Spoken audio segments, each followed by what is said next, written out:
morning. Good morning. Excuse me a second.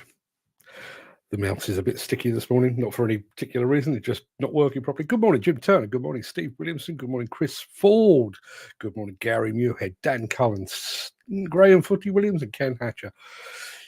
How the devil are you doing this fine day? It was quite a week last week. Pop over to Germany, they said. It'll only be a few days. They said it will be fun, they said. Well, they were right about the fun bit. The team at Steelwrist really took great care of us. We'll be speaking about them very, very shortly. But when it came to just a few short days, part of our plans, kind of the wheels fell off. German airport security staff went on strike on Thursday, meaning I had no way of getting home on the planned day of my return. So instead, I spent the day walking around the highways and byways of Hamburg with my mate Peter Haddock. The delay in getting back was frustrating, as it meant obviously unable to produce anything but one show last week. However, the stroll and the chat with Peter was great for clearing my head. So gave me a great deal to stop and think about. I actually also wrote about 5 articles while I was there. You could read one of them today. The article was actually inspired by a discussion on this show. I think it was Saturday before last, actually, when Steve Williamson was showing off his GPS setup. Now, our friend Footy, who was in the chat and has severe dyslexia, explained that he wouldn't be able to use a system like that, which set me thinking. Footy is not the only person in the industry with dyslexia. There are plenty of other people that are at best semi-literate. Some are entirely illiterate. So the question of my article today is designed to address precisely that.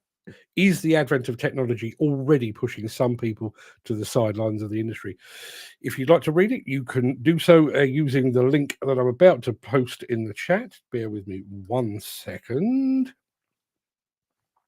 I've done that, so you can read that when you like. If you're in our WhatsApp group, don't worry about taking down the link, because I've just posted over there as well. I'm also going to be dripping out my other articles conceived and written in Germany over the next few weeks as well. In addition to that, I've also started work on something much, much bigger and potentially much more important as well. I'll tell you more about that in the coming days and weeks, because it's going to take quite a bit of putting together. Just one very quick final point on my trip to Steelwrist.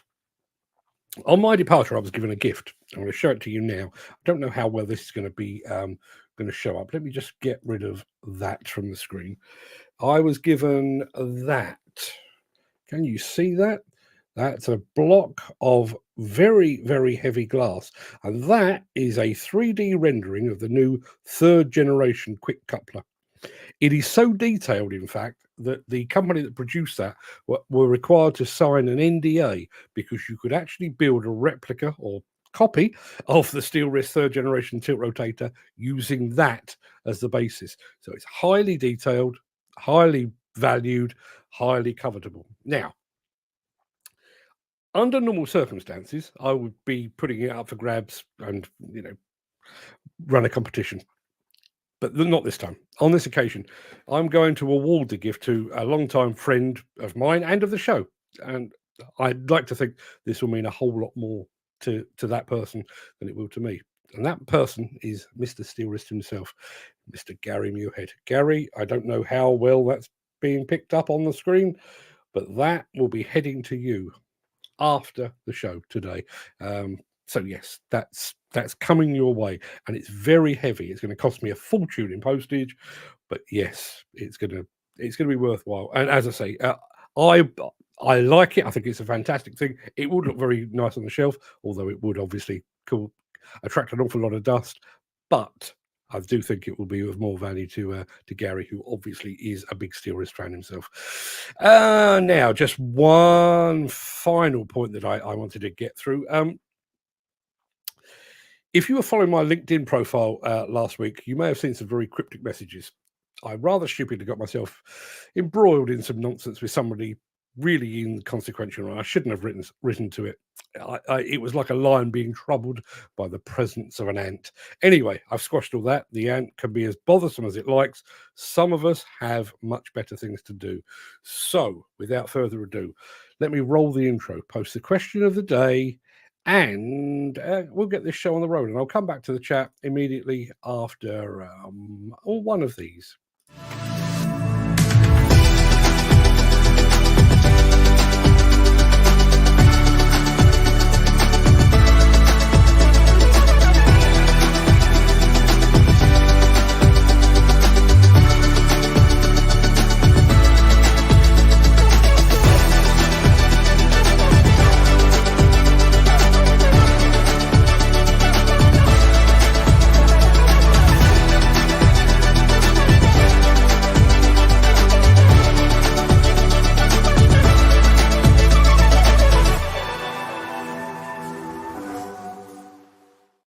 Thankfully, I think everybody's in agreement that the prize should go to Mr. Muirhead, because there's Gary saying, wow, thank you, Mark. Very kind of you, very much appreciated. Dan Cullen says, well done, Mark. Well deserved, Gary. Absolutely. Steve Williamson is already down for a goodie bag. I did actually message Steve over the weekend when I finally made it back to the UK. They mentioned the Steelwrist crowd mentioned their Steelwrist ambassador program, of which I think Steve is actually part. And when they were talking about it, one of the photographs they flashed up on the screen was actually one of Steve Williamson's wedding photographs from last year. So Steve has been in touch, and apparently he's getting himself a goodie bag. Now, just as a small aside, I do have a goodie bag. It's got a few sweets in it. It's got a pen in it, and I think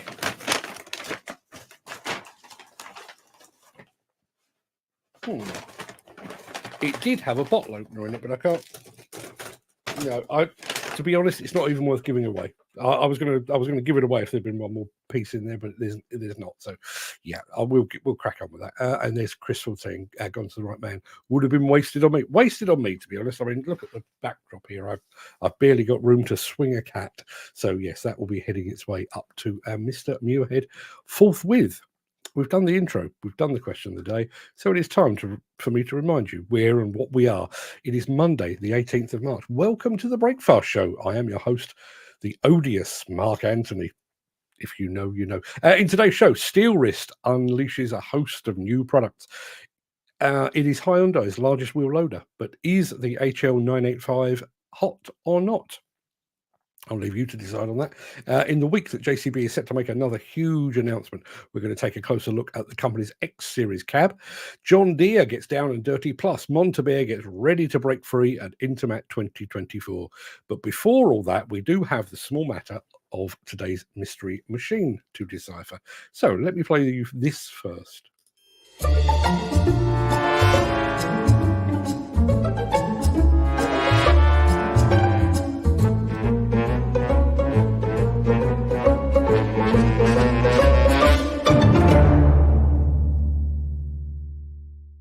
Yeah. Okay. So the machine you need to decipher today is this one. Yes, not a huge amount to go on.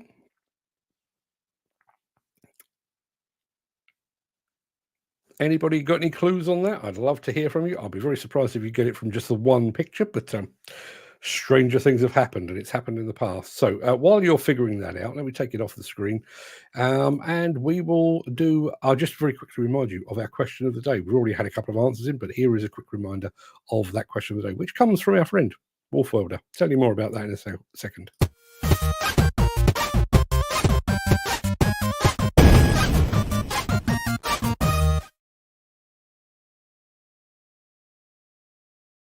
Yeah, our question of the day was held over from Friday, mainly because I was living in Germany at the time. The question comes from the Wolfman himself, Wolfwelder 69, or Garrett as we know him. That question is this: how did you discover the Breakfast Show? Did you happen upon it by chance? Were you told about it by a friend or colleague? Were you already following Demolition News or Diggers and Dozers? Let us know. Let us know in the chat how you happened upon us.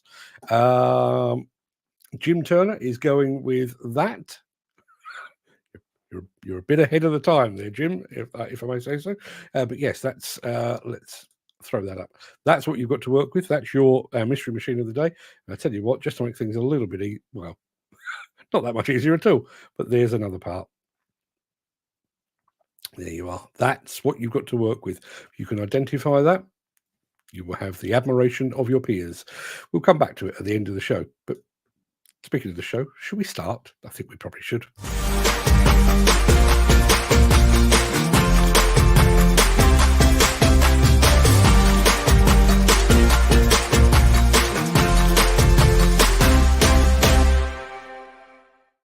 So, Steelwrist. The company really did put on a fantastic display that included new bunch of grabs, new bunch of compactors, and of course the third generation of its world-renowned tilt rotators. Now, while I was there, I shot a bunch of videos, and I've now passed all of those to Fred. So in the coming days, you'll get the lowdown on all those new products together with an interview with one of the company's top guys right here in the UK. However, as I was late getting back, those are all still in the editing process. So just to whet your appetite a little bit, here is an intro video from Steelwrist themselves that gives you a glimpse of just some of the products that I got to see while I was in Hamburg.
Yeah, that was what we enjoyed. Obviously, Steelwrist, no great surprise to anyone. Superb host, really came to the rescue when all their guests were stranded by the airport security strike. And the new products, particularly the third generation tilties, they really do look the part. I'll be telling you more about those in the days ahead. And there's Gary Muirhead saying, just looking out the window at my brand new Steelwrist right now. Well, you've got one of these to accompany it now, or you will have very, very soon. Ken Hatcher says, I've never liked the lifting eye they use. Fantastic unit, though. I totally agree. Footy says, awesome piece of kit. Our friend Craic from CSW Groundworks has just joined us and says, woo, woo indeed. Woo indeed. It looked like a good turnout for the lunch. It was a good turnout all round, actually. I had a long chat with a couple of the guys from up in Sweden. It was a properly international affair. So I had a chat with the guys from Sweden. Didn't realise that Peter Haddock was going to be in town. Went to go up to my room. The lift door or the elevator door opened, and who was stood there but Peter Haddock. So we had a long old chat as well, and then we went for a tour of the of Hamburg on Thursday when we were both stranded. Peter didn't actually get back until yesterday. He was stuck there for quite some time. But yeah, no, Steelwrist really take very good care of us, and some of the stuff that they've got coming down the line, which if you're going to Intermat, you will be able to see. You'll be able to see it here, but you'll be able to see it in the flesh at Intermat, but they're also going to be at Hillhead. So if you're going to Hillhead, make sure to pop by because they've got some really, really fantastic new equipment on offer. I'm going to pop back. Where is it? Question of the day, Chris Ford. I'll come back to that bit. Odious, have you got wind? Too much smoked sausage? I didn't have any smoked sausage. Did have a very nice schnitzel while I was there. No, odious is how I was described last week. Probably not for the first time, truth be told, but that's a whole other story. Now, Mystery Machine. Let's have another look at that. Now, going to go back a little ways. Dan Cullen says, is it a Komatsu 210 LC? It is not. Gary Muirhead being very precise. New Hollander E305C. It is not one of those either. Now, Mr. Hatcher, closest yet. Closest yet. That's all I can tell you. But let me give you a little bit more to be going on with. Yes, it's always dead easy to tell an excavator by its bucket, isn't it? Yeah, that's what you've got to work with. If anyone's got any clue on what that is, please let us know. In the meantime, let me take this away. Yes, let's do this. If you are enjoying this episode, please consider supporting the show. You can leave us a tip at buymeacoffee.com/demolition news. It's been a week or more since we last asked you to decide whether a new machine was hot or not. Come to think of it, it's a week since we did anything at all, but that's a whole other story. We've got a big one for you today. In fact, the machine you're about to see is the biggest wheel loader in the Hyundai product range. And as always, we have just one simple question. The machine you're about to see, is it hot or is it not?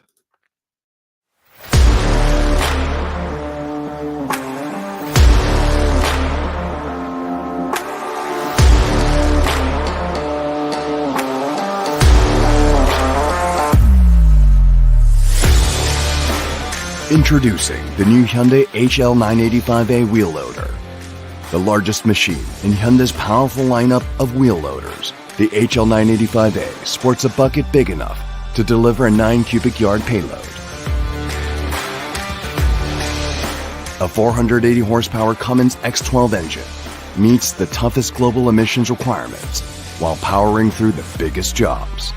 The technology that makes this wheel loader environmentally friendly requires no sacrifice to productivity.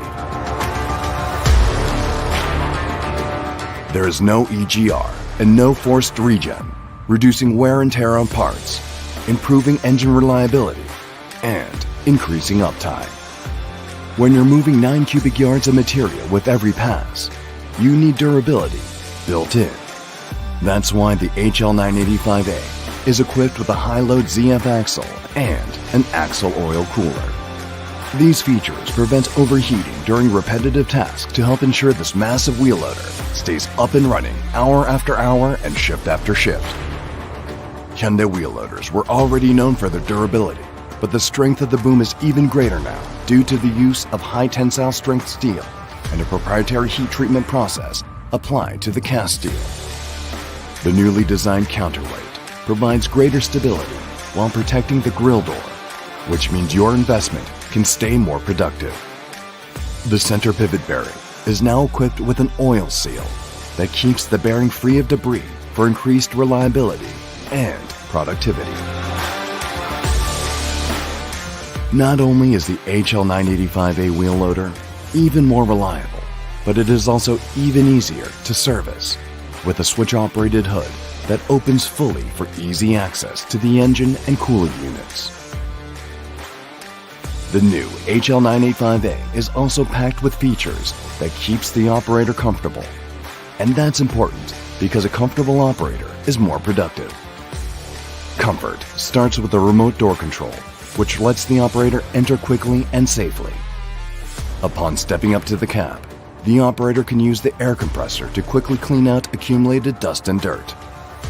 A nearly 2-foot wide seat will comfortably accommodate nearly every operator. A switch under the monitor allows you to adjust the angle of the heated side mirrors from the comfort of the cab. The armrest adjusts forward, back, and up and down to suit the operator. It also tilts back for easy entrance and egress. The third-generation electronic hydraulic joystick makes operation nearly effortless, providing easy control of bucket priority function, auxiliary flow control, cushion stop, and more to prevent wrist fatigue even during long hours of operation. Two-pedal operation allows braking with the right foot, just like driving a car, which requires less effort and again reduces operator fatigue. The HL985 is also equipped with a full complement of LED lights to illuminate the work area for safer nighttime operation. The industry-leading Hyundai AAVM and IMOD options provide added safety benefits, especially in busy work environments. AAVM, or all-around view monitoring, is a real-time display on the monitor from 4 cameras mounted on the front, back, and sides of the wheel loader. IMOD, or Intelligent Moving Object Detection, automatically detects and alerts the operator to workers or pedestrians within a 5-yard radius of the machine. Rear radar detects obstacles within 10 yards of the rear of the machine, alerting the operator with an alarm to help prevent job site accidents. The Hyundai HL985 wheel loader delivers power, durability, serviceability, comfort, and safety with a massive payload.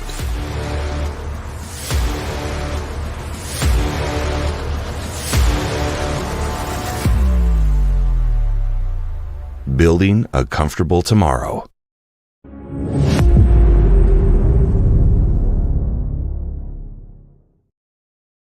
Well,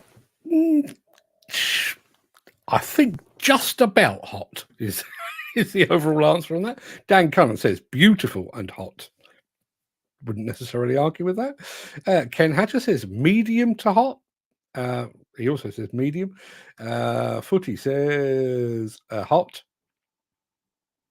So yes, I think it just about makes it as hot. And Steve Williamson very kindly points out there was no dancing in the making of this video. He also says, good to see a proper Hyundai video on their equipment and what they offer. I know what you're doing there, Steve, and I don't disagree with you. Now, we are speaking about our mystery machine. I can tell you we've had a fair few guesses on that. Let's have a look. Now, we know from Ken Hatcher that it's a Cat excavator. That's all we do know. Chris Ford has taken a stab at a Cat 320D. It is not. Craic has said a Cat 330B. It is not one of those either. Steve Williamson says a Cat 325. It is not. Is there anybody else there? Ken Hatter has said a Cat 225 LC. Again, the closest yet, but it is not that. It is not that. Let me give you a little bit more to be going on with. There you are. That's what you're working with. There's a smidgen of cab for you to work with. If you can get it from that, then congratulations. But in the meantime, let me take that off the screen because we do need to press on. And I shall be doing so with one of these.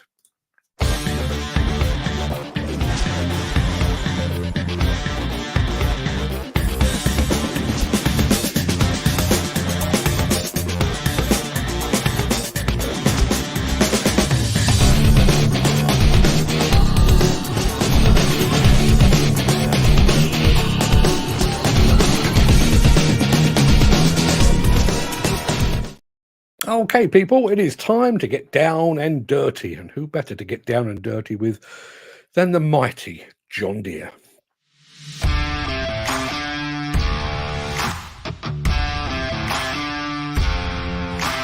One of the most difficult things in working in Texas is the soil.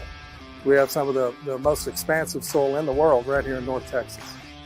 As a young man getting into this business, I love moving dirt, and it's stayed with me throughout all these years.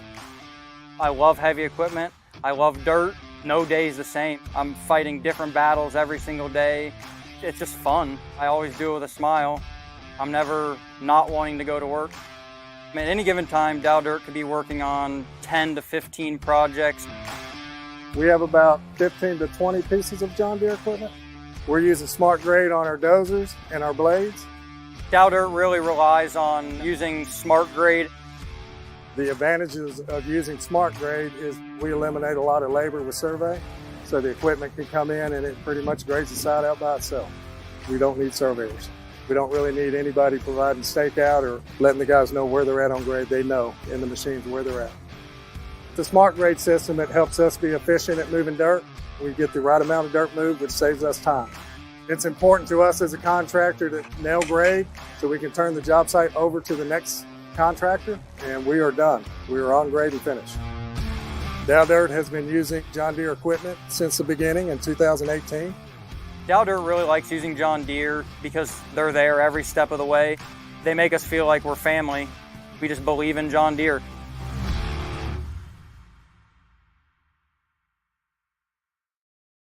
Yes, we too believe in John Deere. We just can't buy them where we are. That's a whole other story. Couple of things. Now, I thought this was top secret, but apparently it is now public knowledge. Our friend Gary Muirhead says he's going to be working with Steelwrist at the Scott plant this year. Obviously, I was aware of this a few weeks ago, but as I say, I thought I'd been sworn to secrecy. But if it's now public knowledge, congratulations on that, Gary. Wish I was going. Wish I was getting to see you in operation. That's not the case, but good luck with that. I'm sure Steelwrist will take enormously good care of you.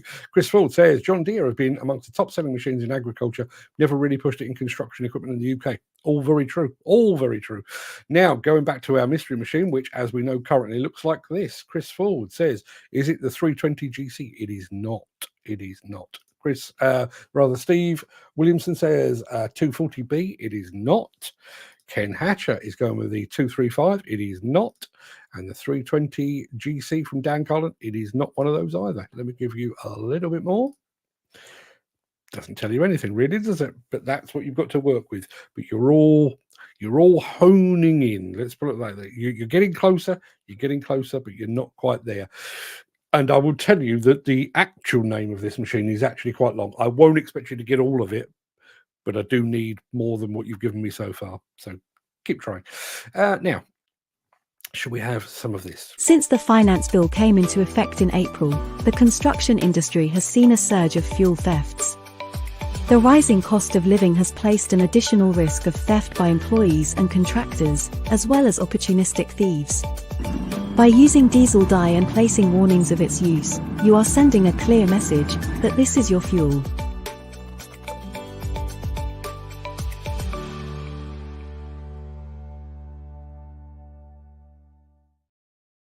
Bear with me 1 second. Something's gone horribly wrong and I can hear myself in my own head. I don't know how you put up with it because it's not a pleasant sound. Now, I realised that I was absent for most of last week. I also realised that completely ruined your mid-morning breaks, but I'm going to be doing it again, I'm afraid, on Wednesday and Thursday this week, along with the rest of the UK press and probably some international press as well. I have been summoned to the home of JCB for what plans to be a really significant machine launch, all of which means there will be no show on Wednesday, no show on Thursday. Although when I get back, I do expect to have some very, very exciting news from the company. So ahead of that 2-day pilgrimage to the JCB World Headquarters, I thought I'd share with you something new from them, just to get you and me in the mood. From an operator's point of view, it's a very comfortable cab on the new X Series. The cab on this machine is outstanding actually. It's beautiful, it's more comfortable as you sat. The seat's very good in this one. It's a air seat, nice and comfortable, get it set where you want it. The extra features of the heated seat keep the driver happy, everything's at hand. The controls, the very wide controls, they're good in your hands, they feel better in your hands. You've got everything to your side, everything's there, it's so easy to get to. The space is very important to obviously being in a machine all day. You don't want to be cramped up, you want to be comfortable as possible. I believe the more comfortable you are, the better your work is, the better you perform. The cab itself, I cannot believe how good spacious it is. It's massive for a reduced tail swing, which is also be compact, so it can get into tighter spots. Underneath my right elbow here, we've got a little cool box. It's somewhere to put a bottle of drinking in the summertime, and the climate control keeps it all cool. They've got little new touches. You've got some visors at the side of the machines now, which we never had, which is quite good when we dig in. The Bluetooth, all the phone and the entertainment all Bluetooth through the dashboard here. My office is my cab on my machine, and it is a proper good cab on that machine. And it's a fantastic office window actually to be looking out of. It's a great environment. Put someone on it and I guarantee you they'll come off that machine smiling. I mean, come on and look at it. It's brilliant, it's beautiful.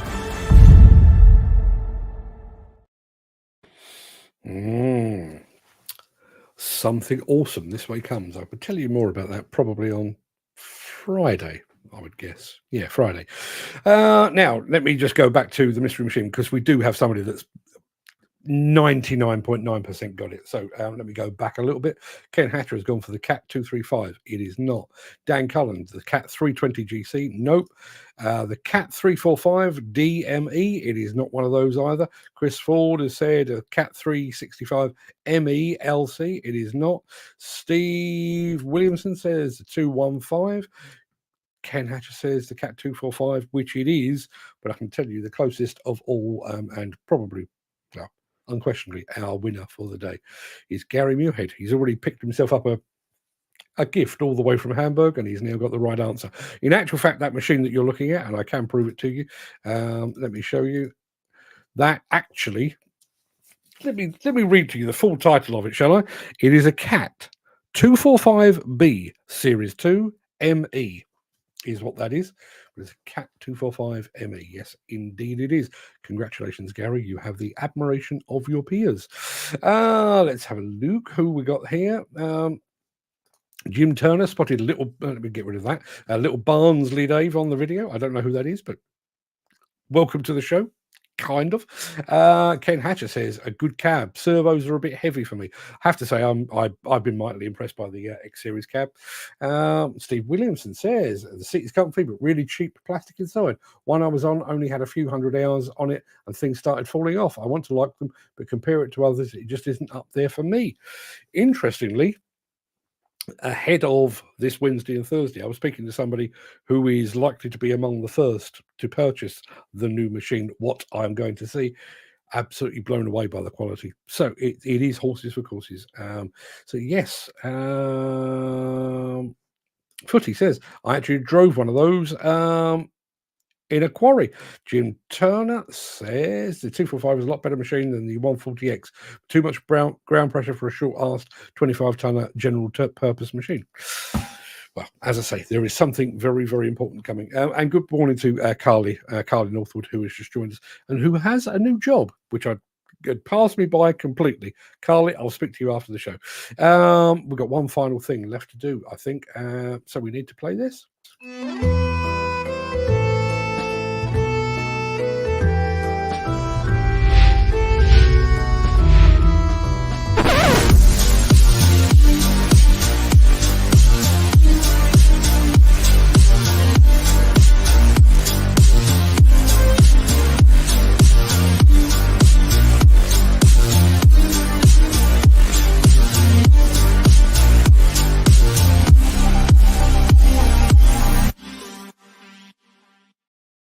I'm just going to say good morning to Coastwide Demolition, who are watching over on Instagram. Good morning. Thank you for joining us.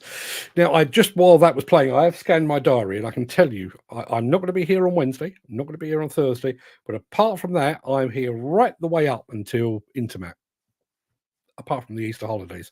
Speaking of which, I am currently planning to take the Good Friday and the Bank Holiday Monday off. Are you doing the same? Or would you... I'd rather avoid the Bank Holiday Monday because it's quite nice to have a Bank Holiday Monday.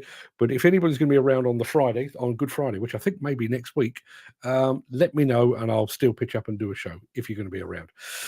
Now, I've just mentioned Intermat, so let's get back to Intermat. The show is fast approaching, and one of the manufacturers is going to be there in France, is themselves French. And this is what they're going to have on display.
Pretty smart. I think I'll agree. Good morning, Mick Norton, who has just said JCB's big announcement can only be linked to the further development of its hydrogen combustion engine. Now, I must admit, I was of the same mind. I was very much of the same mind. The NRMM non-road mobile machinery consultation actually ends in a few days' time, and I thought that JCB, being the smart marketers that they are, they were going to coincide some announcement in the field of hydrogen with that closure.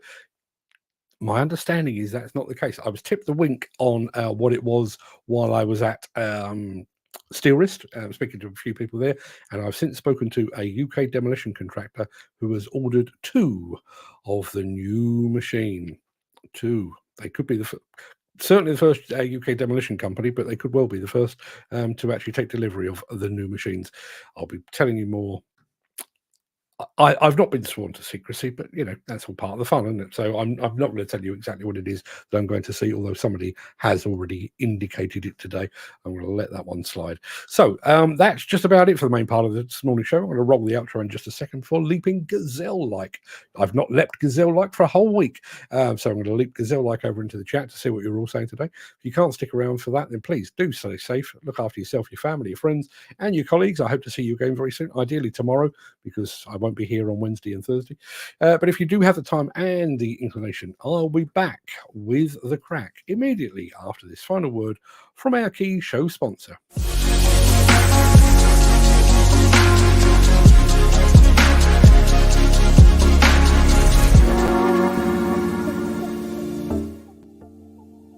Good morning, and apologies again about last week.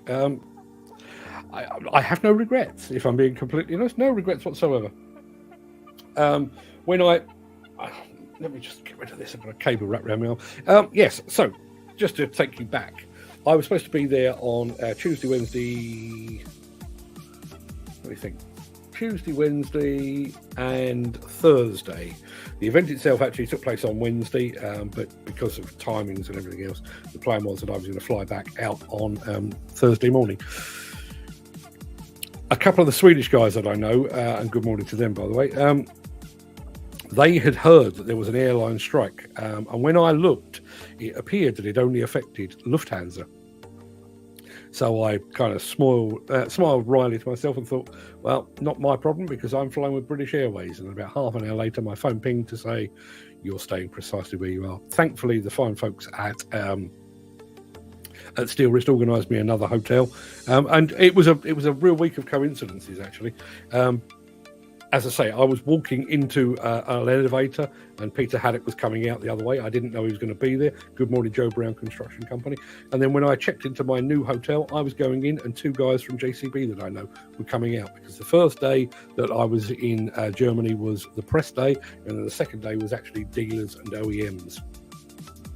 So the JCB guys were in town to find out precisely what it is that the fine folks at Steelwrist were up to.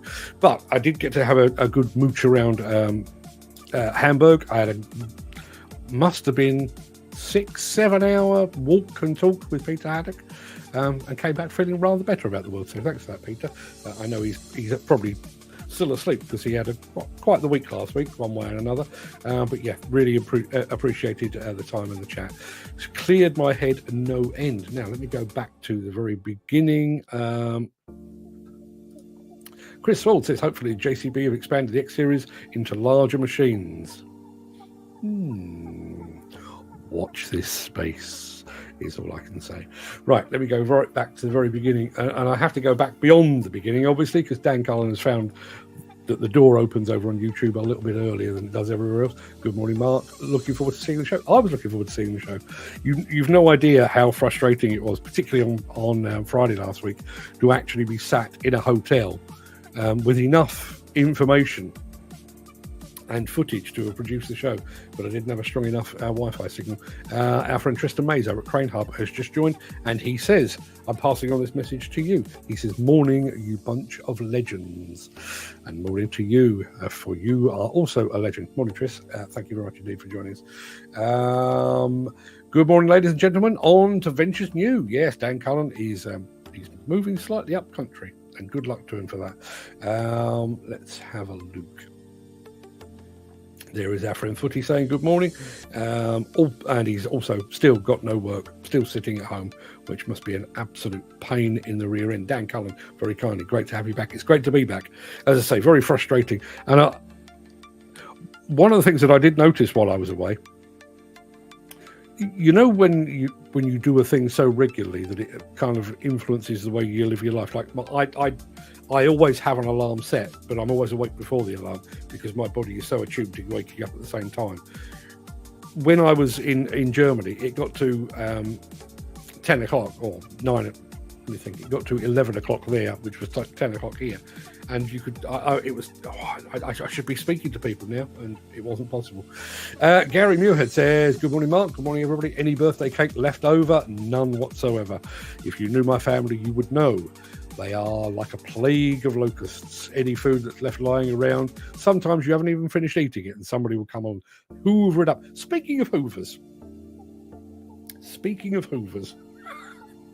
So, there's a guy who works for Steelwrist, a guy called Peter Lamb, who's originally from Hong Kong, but he's one of these really, really, really annoyingly clever people. So he's Hong Kong by birth. He works out of Germany, I think, but he's fluent in Japanese, Chinese, English, German, and there was another one as well. I can't remember, but really, really smart guy. I originally met, the first time I ever met Peter was actually over in Japan. Back in 2019, one of those people that you just instantly hit it off with. Really, really nice guy, and he was.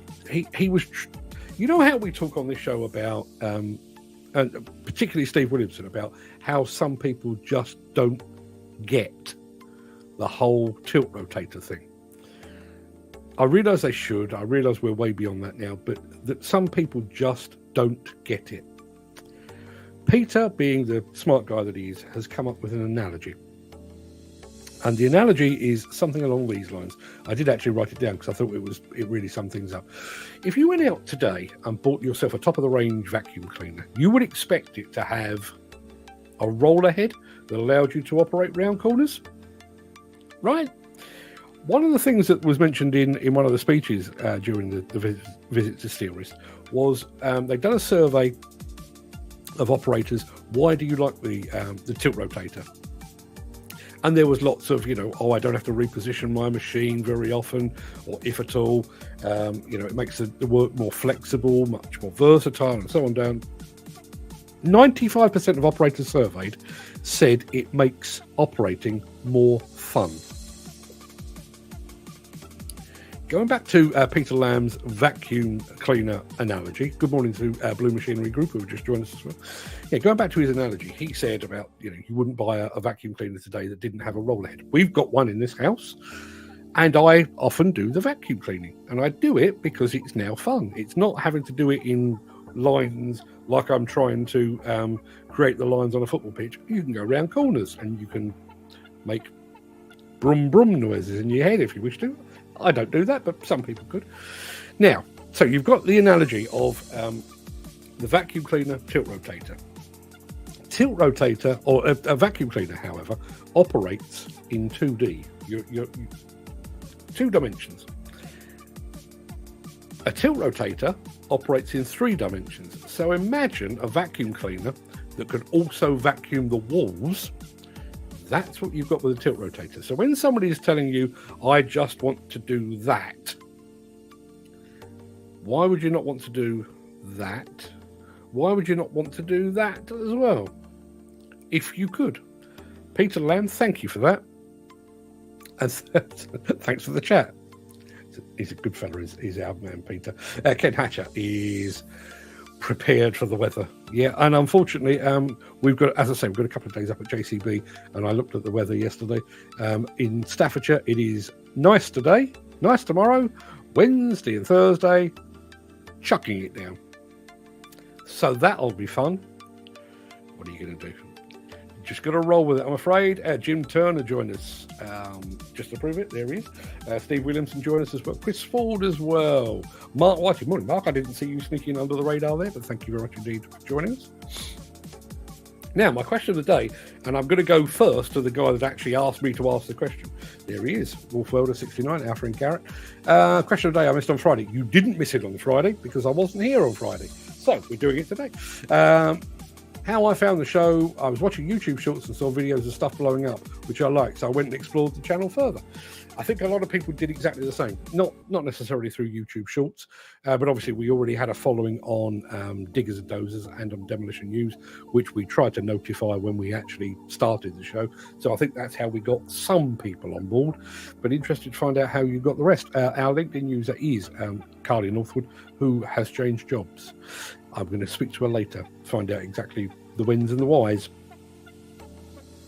Going back to this thing, which is going to be, see if I can get it at the right angle. There you are. That's what it looks like.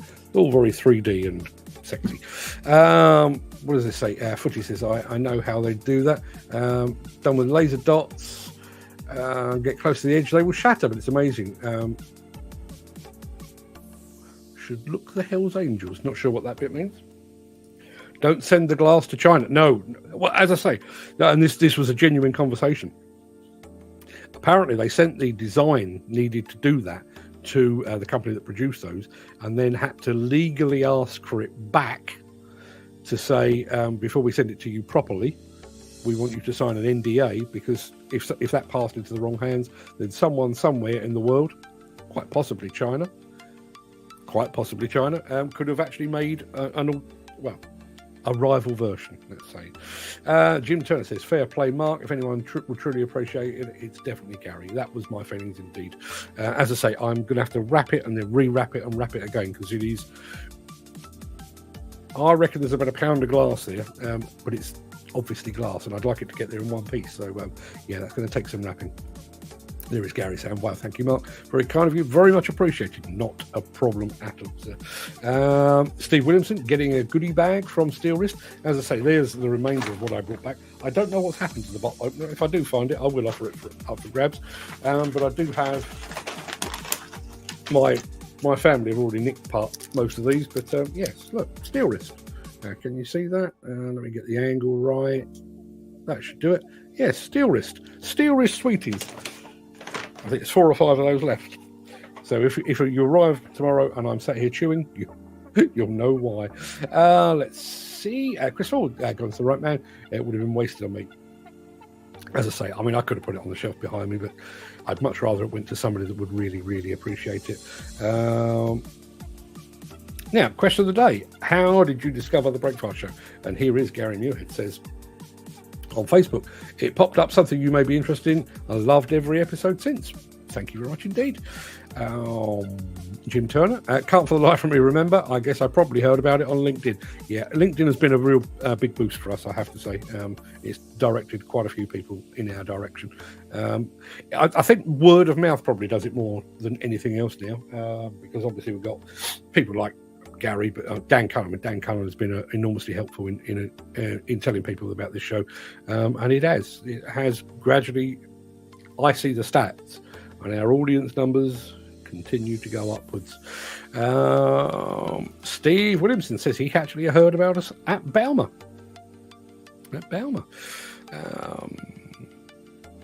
Footy says happened by chance when I was trying to get my tickets back, as you know, and we had a phone call together. We did indeed. And Mick Norton, who comes up a bit later in the show, helped to get Footy back with his cards as well. Lots of guesses on our mystery machine. Chris Ford on the question of the day says it must have been on YouTube. And then he asked, Odious, have you got wind? Too much smoked sausage? No smoked sausage, unfortunately. In actual fact, I didn't eat particularly. I ate good food, but I didn't eat very often while I was in Germany. I left home at ridiculous o'clock, got there between meal times, so I ended up grabbing a burger on the first night I was there. Second day, scoffed down with a bit of breakfast, and then had dinner with the Steelwrist folks in the evening. And then on my final day properly in town, myself and Peter Haddock went off. As I say, we toured the highways and byways of Hamburg and stopped for a spot, as you do, of schnitzel. Very good it was too. Do love me a bit of schnitzel. Guesses on our mystery machine. Cat excavator was absolutely right. Looked like a good turnout for the lunch. It was a good turnout all round, actually. Obviously, Steelwrist are a Swedish company, but they'd hosted this in Germany because Germany is one of their key hubs in the world, and they'd allocated one of the rooms upstairs. So they, just to let you know, they had a display of the new third generation tilt rotator. They had a bit dedicated to the controls. They had the compactors there. They also had the grabs there, and then they also had a display which was showing off their parts system as well. So all of that, plus they had kind of a theatre arrangement where the main presentation, and the main presentation, it was literally, and I know this is not hyperbole, it was literally standing room only. All of us lazy press buggers were all sat on our fat, sweaty behinds, and the Steelwrist people had nothing to do but to stand. It was absolutely packed to the rafters, and rightly so. When I was in Paris when was that? It was February, and I was talking to Carl at Steelwrist, and I was saying he was playing his cards very close to his chest, and I was saying, come on, what are you going to be showing off at Intermat? And he said, well, come to Hamburg in March. I think you'll be pleasantly surprised. And when they'd unveiled everything, he said, was I right? And I said, yes, you absolutely were. I was expecting the third generation. I wasn't expecting all the other goodies that they also had on display as well. So if you are going to Intermat, and I know some of you are, but also if you're going to Hillhead, make sure you go and pay a visit to Steelwrist. Obviously, the whole team will be over at CP Landscapes UK. Just join us over on Instagram. The full team will be present and correct over at Intermat. It'll be a more British thing here in the UK for Hillhead. Joe Westman. Hadn't met Joe before, as far as I remember, but really, really nice fella. Had a long chat. I've got an interview with him coming up in the not too distant future. He's going to be on the stand at Hillhead as well. So if you get a chance, pop by. CSW Craig says, good morning all, and woo indeed.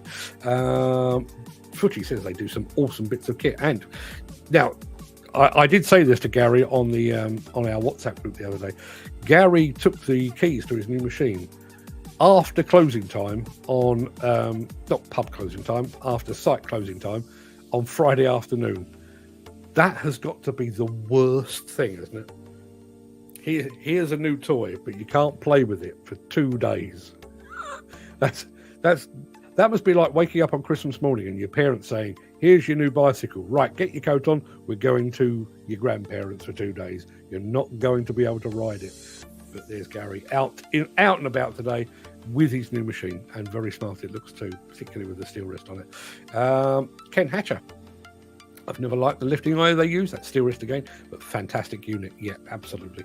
And because you're mixing with the people, and you're mixing with people that have been involved in the design and obviously involved in the sale, when you actually start to really, really, really hone in on exactly what Steelwrist have done, the third generation machines they really are. It's hard to put this into words, although at some point I'm going to have to. They have taken out stuff and weight and complexity that doesn't need to be there, and in its place they've put things like automatic lubrication. They've increased the weight of some of the casting to make them more durable. It really is like they've thought of everything. And speaking of thinking of everything, now I will confess, I didn't tell them while I was there, but my camera went wrong while I was there, and it went wrong just for one little bit, and it was when they were showing us their online parts system. So, like any other manufacturer, Steelwrist have got a parts system, so you can go on and order nuts, bolts, widgets, all of the things that you need to keep your Steelwrist products going. Well, they've completely rehashed that, and one of the things that really stuck in my brain was the way in which you can find parts. Now, if you've got a parts manual in front of you, or if you're actually stood by the machine, you can actually say, okay, well, it's that bit that goes round the corner with the thing on it. or it's this coupling that goes to that. You can do all of that. But if you don't know exactly what part you're looking at, the way they've set it up using something like that drawing online, they've set it so that you can locate the parts in the order with which you would strip the attachment down. So if you've got something that's buried deep within the inner workings, you take off the top layer of parts, you take off the next layer of parts, you take off the third and fourth, fifth layer, and there in the middle, because that's exactly where it belongs, the bit that you need to... So if you're a fitter and you are stripping down and you found the piece that you want, you basically replicate that online to take you to precisely the part that you want. They really have thought of everything, and hats off to them for it. Dan Cullen also enjoyed the Steelwrist tune, as did I. Dan is currently busy, but he's listening in. Good to hear. Lots and lots of guesses, as always, on our mystery machine, which we know Gary Muirhead eventually got absolutely right.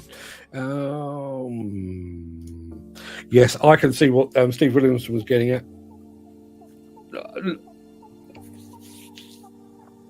I think there is... I think there are two audiences, basically, and the bit that Steve is getting to is, the way that influencers present products online. I think they exist over here, and we exist over here, and it really is never the twain shall meet. And the people that are doing TikTok dances with Kubota excavators in the background would probably find this show as boring as possible. Likewise, I have no intention of going to TikTok to watch that because I would find that boring. Garvin over on Instagram for Mostly Diggers says, "Oh, I appreciate that assembly order system. Nice." Yeah, as I say, I know it's not a big thing. It's not a big thing. Here's another thing, right? And I promise, and just to go back to Garvin, Steve nailed it on the Hyundai thing. I'm not being paid by Steelwrist. I promise you I'm not being paid by Steelwrist. Although Steelwrist, if you would like to send me some money, anybody else would like to send me some money, I'd take it. But Steelwrist not paying me for this. But they've got a system now. They've got a locking pin. Okay, it's hard to describe. There is a video on this, but there's a locking pin. And the locking pin makes sure that your attachment isn't going anywhere. So it basically it's got kind of a slanted edge to it, and when it goes in at a slant and then rights itself. And only when it rights itself will that trigger in the cab to say you're locked in, your attachment is locked into position. Within that, there is, in order to send that signal back up the line, there is an electrical signal, which requires a battery. What battery are they using? Are they using something made of lithium ion? It's very expensive, very hard to come by. Have they gone for something of weird shape or size that you can only get through your local dealer? No. They are using a AA battery. A AA battery that they reckon in regular use will probably last about 3 years. Yeah. So yes, it is. They could quite, if they'd have come out and said we're using lithium ion because lithium ion is as cool as cool can be. No, they went with a AA battery that you can buy on your way to work at your local petrol station. Steelwrist, I tip my hat to you. Well played. Ken Hatter enjoyed the Steelwrist video. As I say, more to come from them. Carly saying, good to see you again, especially now I'm back in the subcontractor world. We shall speak. There was no dancing like in this video. I've had a clear out, and I'll be absolutely honest with you. I've even taken Facebook off my phone. This was part of my clearing of my head while I was over in Hamburg. I've now got, just to let you know, because I know you guys carry on communicating long into the evening, I have now got my phone set at 9:30 of an evening my phone goes into do not disturb mode, so I don't actually get social media posts at all. I was never on TikTok, so I've binned that anyway. I'm just not interested in that, and I'm literally whittling down what it is that I consume, partly because I don't want the distraction, but also because none of it really excites. It's not what I do, and in the nicest possible way, and this is a weird thing to say, in the nicest possible way, watching Peter Haddock do what Peter Haddock does at Steelwrist, he and I are almost as far apart as I am from some of the influencers. You know, Peter presents a show where he is very much front and center, you know, with his "Hi, I'm Peter Haddock" and his enthusiasm and everything else. So Peter's exists here, and I'm over here. I'm still following Peter and will continue to do so probably until he hangs his boots up. But I have whittled down and whittled down and whittled down.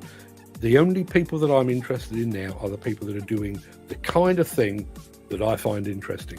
So I don't want dancing in front of diggers. I don't want weird filters applied to videos and photographs that make you feel like you're having an epileptic fit. I don't want any of that. I just want machines and people talking about machines and people enjoying machines. The rest of it, don't care. More and more guesses on the mystery machine as well. Now, Gary did actually tell me about this a few weeks ago, but I thought I was sworn to secrecy. I never know when I'm sworn to secrecy, so I keep a lot of stuff under my hat, which is why I wear a big hat. So, yeah, Gary has been approached by the fine folks at Steelwrist. And Gary, as far as I know, Gary will be doing for Steelwrist at Scott Plant precisely what Steve Williamson is doing for Kinsoffer at Intermat. It is like the demonstration operator, the demonstrators and operators of the world unite, right here on the Breakfast Show. Chris Ford says John Deere have been amongst the top-selling machines in agriculture, but never really pushed it in construction equipment here in the UK. They've been and gone, and they've been and gone, and as it stands at the moment, they are gone. I wish they'd come back. I really do wish they'd come back. Maybe not with the excavators, bearing in mind all that's going on in the world and the rise of the Chinese machines. Could they really compete? I mean, they could compete on quality and reputation and everything else, but price, I would imagine the Chinese will beat them hands down. But some of their other machines, I do wish they were here, really do.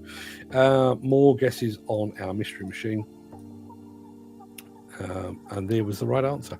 It was a Cat 245. It was actually a Cat 245 B Series 2 ME X. Gear turbo with supercharger. More and more questions or answers there rather. Ken Hatcher says they're a good cab. That's the X Series cab from JCB. The servos are a bit heavy for me though. I'm hoping to get behind the controls of the new machine that we'll be seeing on Wednesday, Thursday. I'll let you know how they feel. Not that I have a huge amount to compare it to. That's my servos right there, my Ickle mouse. Steve says the seat is comfy, but really cheap plastic inside. One I was on only had a few hundred hours on it and things were falling off. I want to like them, but compare it to others, it just isn't up there for me. Be interested to see exactly how the new one is, because it is quite the step up.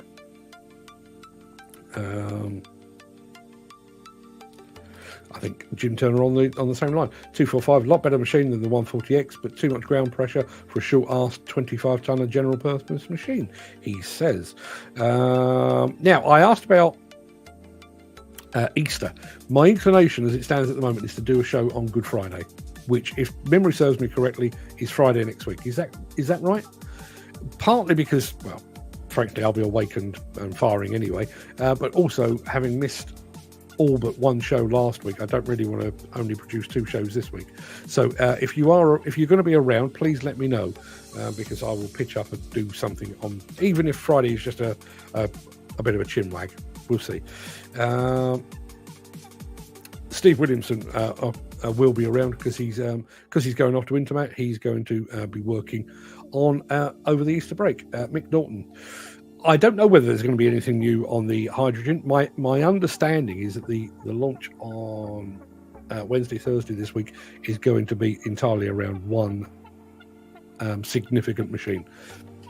But all the folks will be there. I'm expecting to see our friend Tim Burnhope there as well. So if there is anything more to come on hydrogen, I'll be the first to let you know. Garvin over at Mostly Digger says, good Friday. Sounds like a great Friday. Do it. All right, then. I will. Let's do that. Let's get back together. That looks very impressive. I'm not sure which one that was. Chris Ford says, Easter holidays always a pain. Some have Friday and Monday. Others have Monday and Tuesday off. Years ago, some sites shut for a week. Yeah, don't think they'll be doing that again anytime soon. Chris Ford, hopefully JCB have expanded the X Series into larger machines.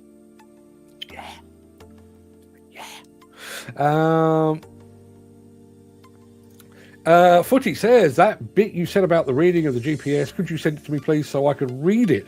I will do that as soon as the show is over, Footy. Now let me think. Let me just check. I can't remember what system I've put it on.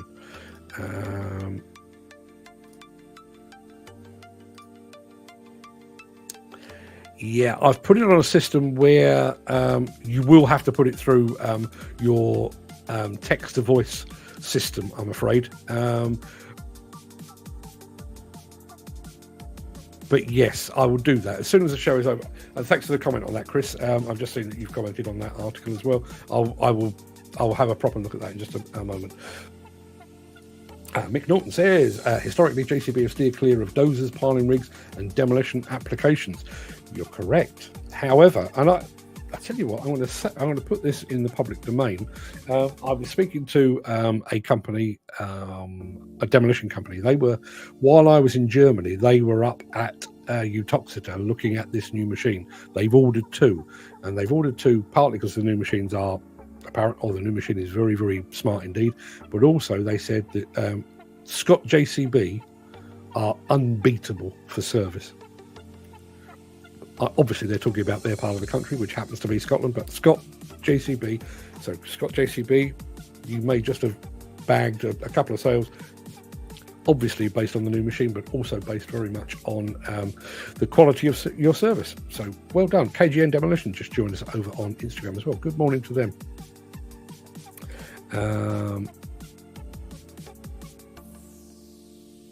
Yeah, going back to this analogy of vacuum cleaners that can vacuum walls.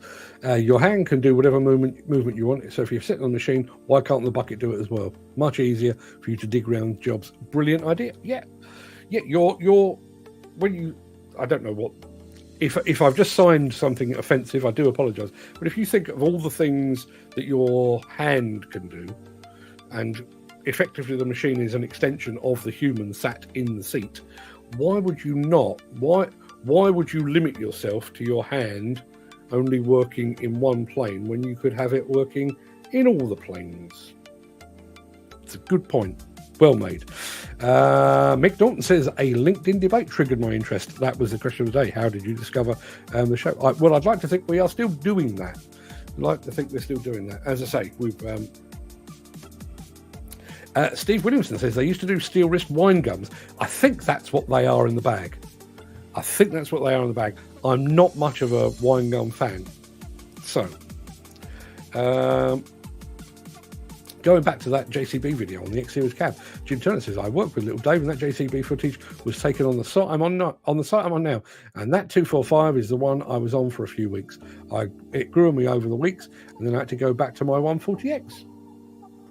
How's that? See, it's a small old world out there, people.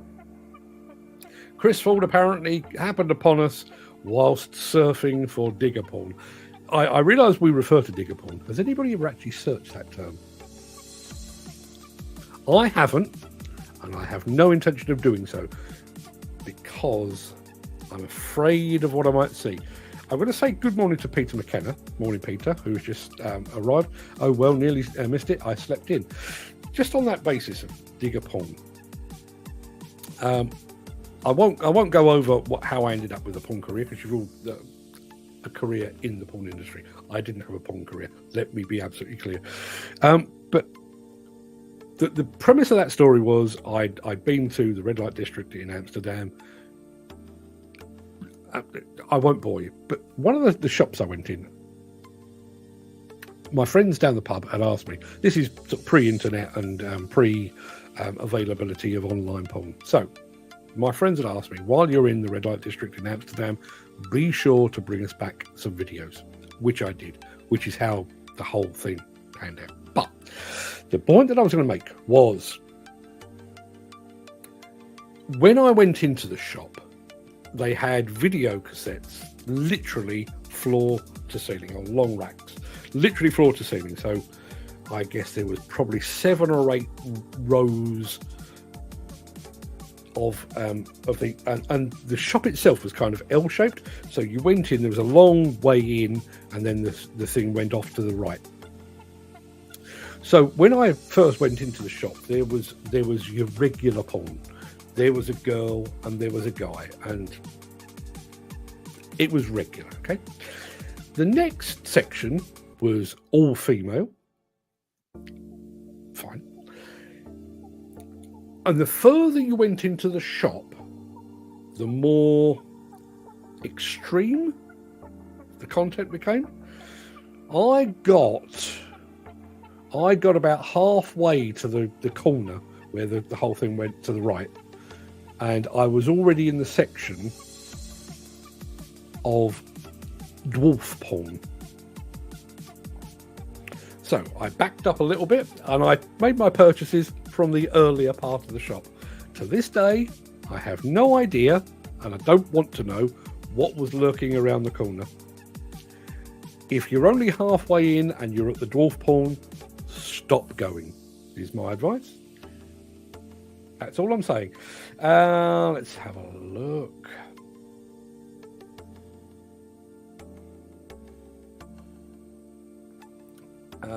Footy says, I don't know what shows I'll be making, if I'll be making any. Might not go to any.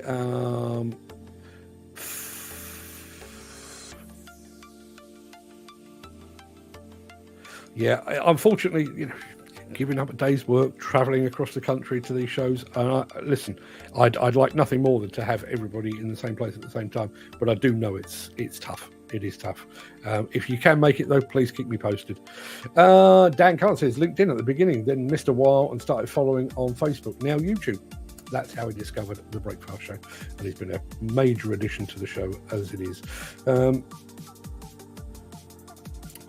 Steelwrist already offer the lightest tilt rotator, so it's great. Now it's even lighter. I'm not saying it's necessarily lighter, but what they've done, they've put the strength and the weight where it should be, and they've put other good stuff where it shouldn't be, if you see what I mean.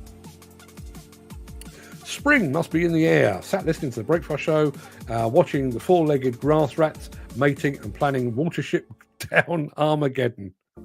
Wow.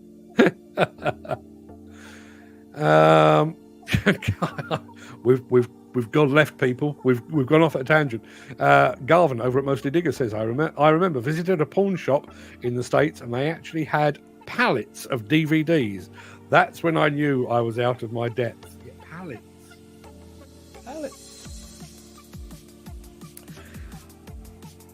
I do genuinely wonder how they maintain the output. I'm not a big viewer of porn these days because I'm a man of a certain age and stuff. But it just seems endless. It just seems like every new generation brings along 1,000 new porn stars per week. I'd rather have 10. Let me wind back and do that with my brain in. I'd rather have 10 comments that are relevant than have thousands of comments from sleazy men. Oh, don't get me wrong. The occasional nod from a sleazy man, I'm all for it. But you're absolutely right. Absolutely right. Craig over at CSW says, be good to see the vid on that locking pin and battery. Yeah, we shall see how well we've captured it, because the way they demonstrated, they had in like a glass box, they actually had a working model. Quite how well it's going to display remains to be seen, but I'm sure if I haven't captured it properly, I'm fairly sure that Steelwrist will have done. But it really is, and it just I can tell you, there's like a 15-degree slant on a part of it. So as the pin goes in, it kind of rights itself. And when it's right, there is a signal goes back up the tubes that says we're hunky-dory, everything's locked in place. AA battery. Happy days. I like the sound of the Steelwrist attachment. The cost is too much for me to bear, unfortunately. One day I may take the plunge. You never know. I haven't got my notes in front of me, and I'm not trying to sell you this because it's not my job to do that. But somebody, and I think it was someone in Japan, and Japan are really only just getting into the whole tilt rotator thing. They've done a study, like a time and motion study, and they reckon that you could save something like 39% of your time.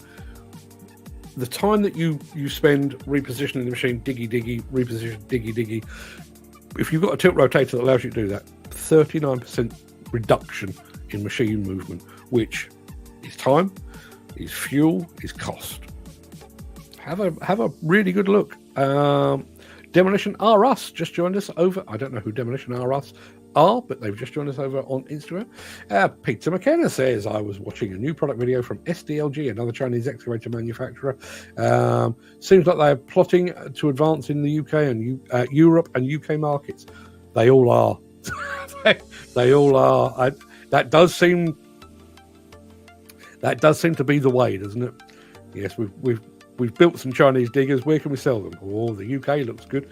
Craic says exactly that as well. We have two tilt rotators with 2 more due in.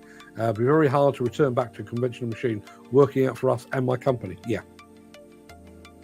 I do wonder about that, actually. I do think it's one of those things like, what is it like? Like sat-nav in your car. If somebody suddenly said, we're going to take the sat-nav out your car, I would fight them tooth and nail because I'm completely dependent on it. And I reckon you'd have a lot of people exactly the same about tilt rotators, GPS, quick couplers.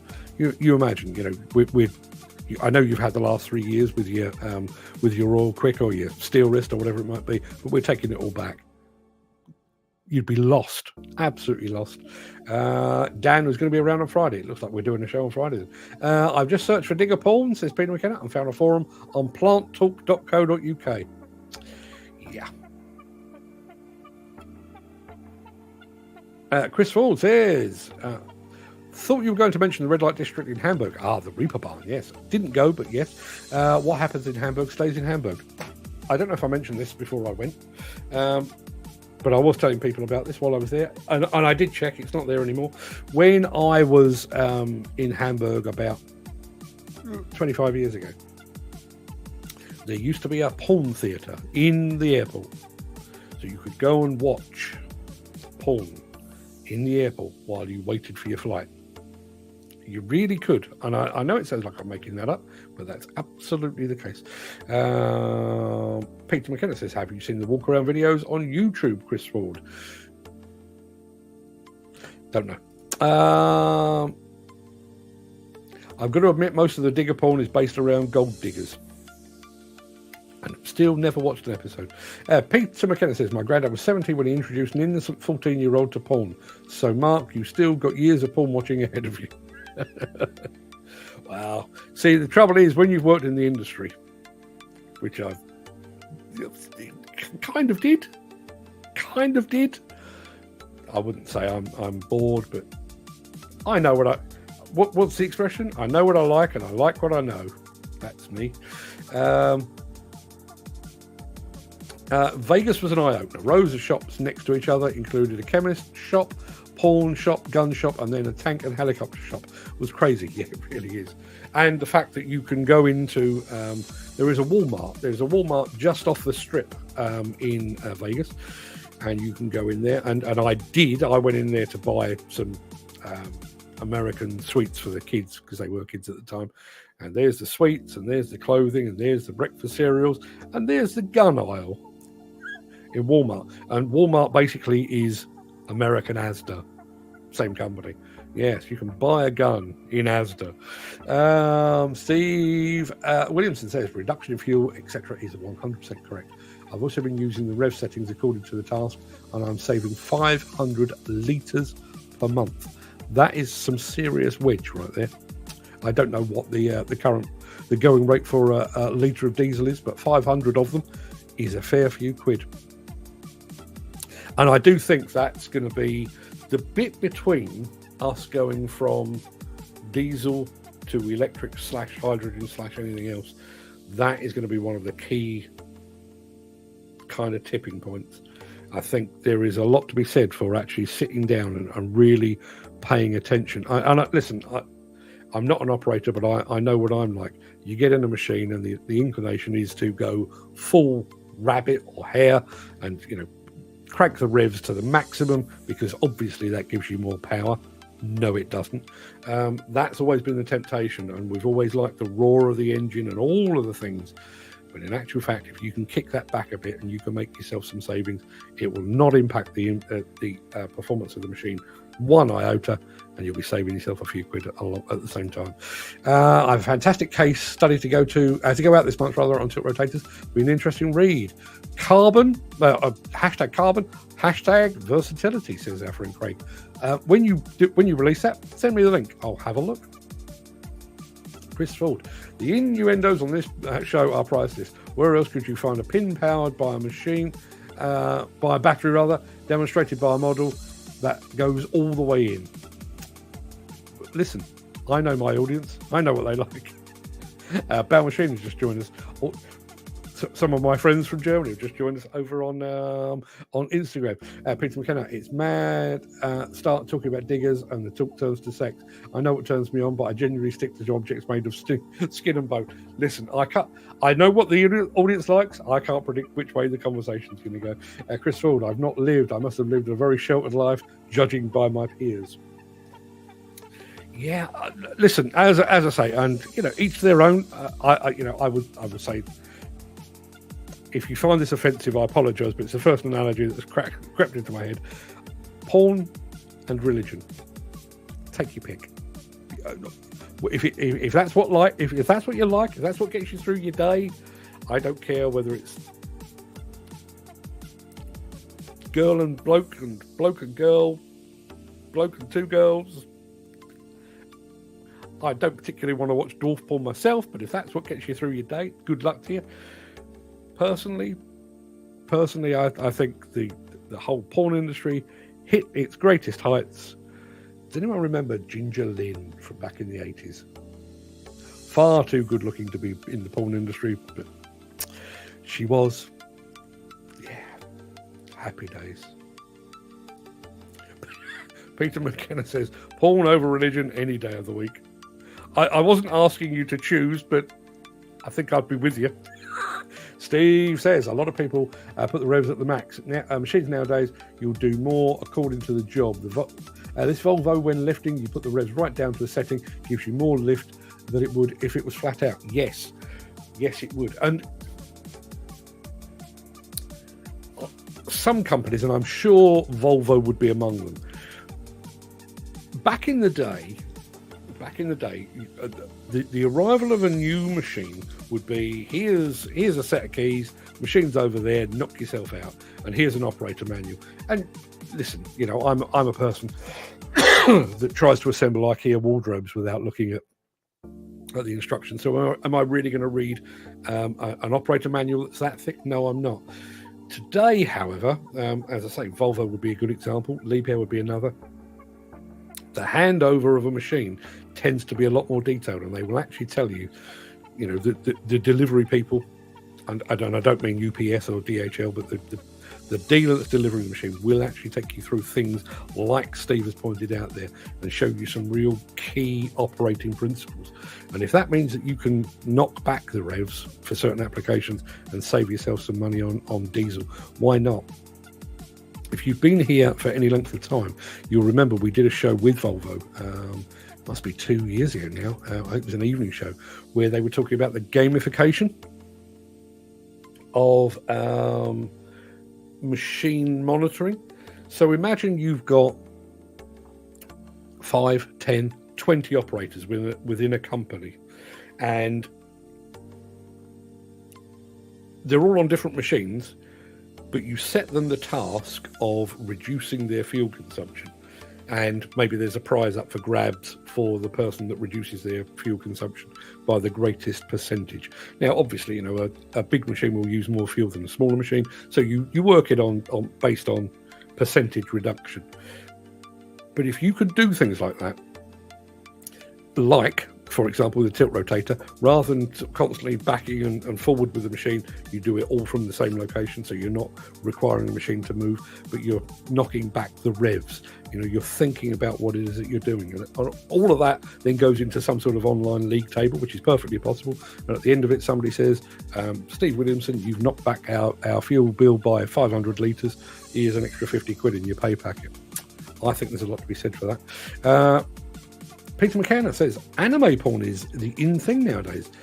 Mickey Mouse isn't a thing of fantasy anymore. Anime porn. Cartoons, right? Really? Really? Okay. I know there was, and this may still be going on. I don't keep a check on these things. There was quite a trend for parody porn. So somebody would I don't know, Star Trek, for example, somebody would sit there and watch Star Trek and think, we could turn that into a porn movie. At no point when I was watching Star Trek was I ever thinking this would be good if they were naked. At no point. And yet there is a prize. There is people out there. Chris Ford says, I'm sat in my car crying with laughter. How did we manage to get that far off track? Mainly because we're men. Or we're mainly men, but that's just the way it works. We tracked off into an alternative universe, didn't we just? Steve, why do manufacturers put rev dials on modern machines? Surely it should be automatic nowadays. It's an interesting point. Steve has just said, we'll know what Mark is going to Google after the show. I've got a list. I've definitely got a list. Chris Ford says, I once won a prize for the most saved fuel consumption. I switched the machine off and went home. That's not really the idea, but imagine that. Imagine that, if you could do that. Now, obviously, that's talking about fuel consumption, but what about other things as well? So you actually have a system, all done through telematics in some way, whereby you log people doing their daily checks. Have they done their daily checks? Is there actual proof of them doing it? All of which is possible. Monitoring wear and tear. You'd have to do that over maybe a year or 2 years or whatever it might be, particularly if you've got one man, one machine. If you could reward, bit of carrot and stick, if you could reward somebody that takes exceptionally good care of their machine, takes exceptionally good care of the fuel that's being consumed, of the lubricants that are being consumed, all good stuff. There was a big chat actually, and I was stranded, so I wasn't really taking part, but there was a lot of talk about machine checks over on our WhatsApp group over the weekend. May have been end of last week, where people saying, do you do daily checks? And some being very honest, no, I check it once or twice a week. That's good enough because the machine does everything else, which goes back to which Peter McKenna just said. Why do they put rev dials on modern machines? Surely it should be automatic. You would think. I mean, the power is there, isn't it? If you're in a particularly hard environment, the machine will sense that, and it could give you a boost in power. It's all possible. All exists. Just a matter of whether we want to use it. Which reminds me, as soon as this show is over, which it very much is, I'm going to send a message over to our friend Footy so that he can somehow read. Listen, I still feel guilty about this, but I do still, aside from this show, I do still operate very much via the written word, and the more I speak to Footy here on the show and elsewhere, the more I realise just how difficult that is for him. But if you've got some system you can copy that into and you can hear it, good. If not, let me know and I'll do something with it. I don't know what, but I'll do something with it. Peter McKenna says, there's so much that manufacturers could take from operators, yet they seem to fall short when it comes to the intricate details. Surely, like the rev control dial, there are lots of ways companies to put more money into other more useful technology. Yeah, I agree with that. I do agree with that. the problem with that, and I you know, I agree 100% with what Peter's saying, but I'm taking that from an operator's, or from a manufacturer's point of view. Now, I mean, I don't know how many people we've got in the chat here, 20, 30, 40 people, many of whom are operators. I would imagine if I were a manufacturer, let's say I'm representing JCB, and I say, we've come up with this new thing. It's a new button that you'll all find vital. I can't think of anything off the top of my head. There's a new button that we're going to put on the machine, and we'd like you to decide where it's going to go. I reckon if I asked 40 of you where you would like that button, I'd probably get 40 different answers. And I think that's the absolute truth. Some would want it on their levers, some would want it on a touch screen, some would want them put it down by the rev control. There would be 40 different answers. What do you do if you're a manufacturer based on that information?